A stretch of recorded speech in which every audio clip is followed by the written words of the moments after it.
I'm doing this video just to help someone out there like me who was searching for settings for your best nighttime video. I recently got the Osmo Action 5 Pro, and I personally think that is a fantastic camera, and I want to know what you guys actually think based on what I'm saying. The thing is, most times when you go and use any camera at all and you put it into the auto settings, you're definitely going to get minimal result. Oftentimes, not always, but oftentimes. This is no different. The night mode on the camera itself, let me just set it up real quick. So the camera itself comes with the night mode feature, as I'm gonna just do right here. And it's called Super Night. Whenever it is that you put it on this particular feature, you're telling the camera that you're gonna put all your settings on auto. So if you go here, you'll see that all the settings there on the camera is auto exposure, auto white balance, right? So in a sense, you're telling the camera to choose for me what the best setting should be. A lot of cameras are very good at this. For me personally, as a photographer, I think it's probably better for you to do a manual setting. Here's why. When you do manual, you have control over your white balance, you have control over your ISO in some sense on this camera particularly, and not to mention your shutter speed. So as you can see here, like I mentioned before, the settings are all on auto, right? But when I did my settings, I put everything on, pretty much everything on manual. So let me just show you some examples on the screen. I'm going to show you what the auto actually looks like, and then you can judge for yourself versus the manual.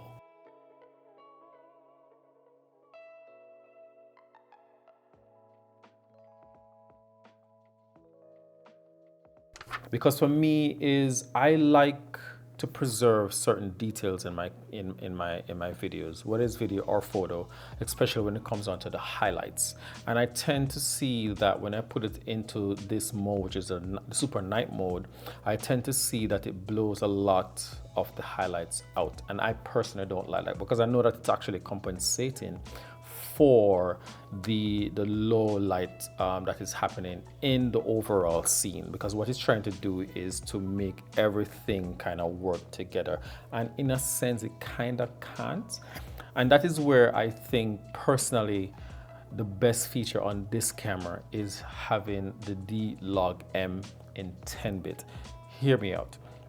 Just like a regular camera, guys, I think that when you choose to either shoot in RAW versus JPEG, you're definitely going to get a better result when you go for a RAW edit, because there's more detail, more information that is stored into the RAW file that allows you to do a lot more. If you ever try to edit a JPEG picture, especially let's say it is either too bright or too dark, you have a tendency to lose a lot of detail. So for example, let's say you're shooting outdoor daytime. Oops, my camera just turned off. You're shooting daytime where it's cloudy, nice blue sky with fluffy clouds, and you lose all that white clouds in the sky. You cannot get it back hardly with JPEG. So it is the same thing when it comes on to doing with your videos. It is better for you to shoot in D-Log-M. The next thing too, guys, is what you have to also keep in mind is you have to also set your expectations based on what you're trying to get from a particular camera. In this case, I find that a lot of persons, when I read a lot of comments, they're complaining about it's not sharp enough, it's not this enough, it's not that enough. And guys, you have to set your expectations accordingly. And for me, when it comes onto this camera, I set my expectation knowing that it's not going to be super sharp like my DSLR.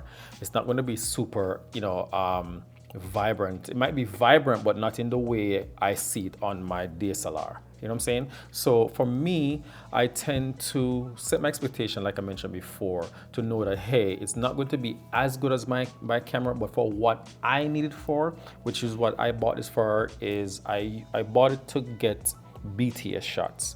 And I want to be able to not worry when the weather changes. What I mean by that is if it starts to rain or if it starts to snow, because I have the Osmo Pocket 3, which I'm actually shooting the back of the Osmo Action 5 Pro right now, and I think it's a fantastic camera. But the fact that I cannot use it when the weather changes, and I've been in situations where I'm dealing with a couple and I'm doing BTS and it starts to rain and I have to get it out the rain and put it in this case because I know that it's not probably going to work anymore, you know. So I just want you guys to keep that in mind when you're going to buy any kind of gear. Set expectations for that said gear and see whether or not it will be able to do the job that you need it to do, and you buy said gear accordingly. So back to the Action 5 Pro, I think that this is a fantastic camera for what it is. Like it says, an action camera, because I think the lens on this is a 2.8 lens, and more than likely almost everything is kind of going to be in detail. I wish one of the features that they actually put in this camera was you're able to kind of tap onto the screen and get focus to what you want, but it doesn't have that like the Osmo Pocket 3.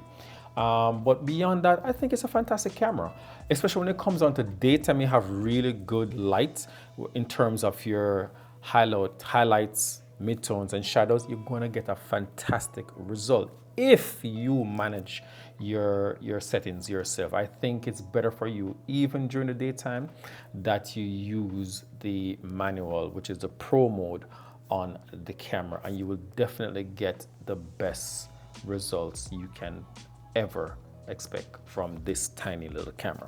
All right, guys, so let me know in the comment section what you guys think of what I've actually showed you guys, and also what I've actually said in this video, and see whether or not I'm making sense, or am I talking nonsense. You guys can let me know in the comment section below, and we can also have a discussion about it, guys, because for me, especially on this channel, is I try to present products that I personally like and I personally use, and see whether or not it can be helpful to someone out there.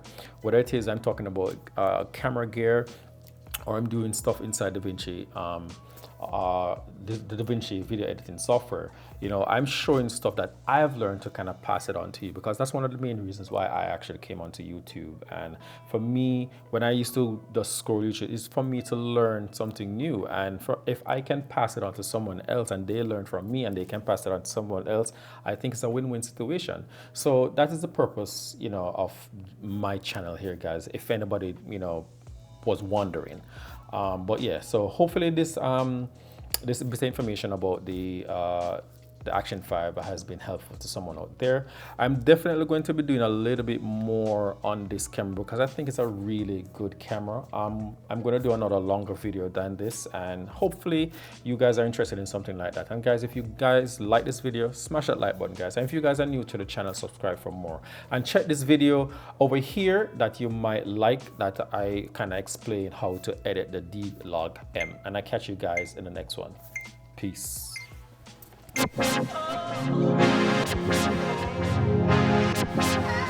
Oh.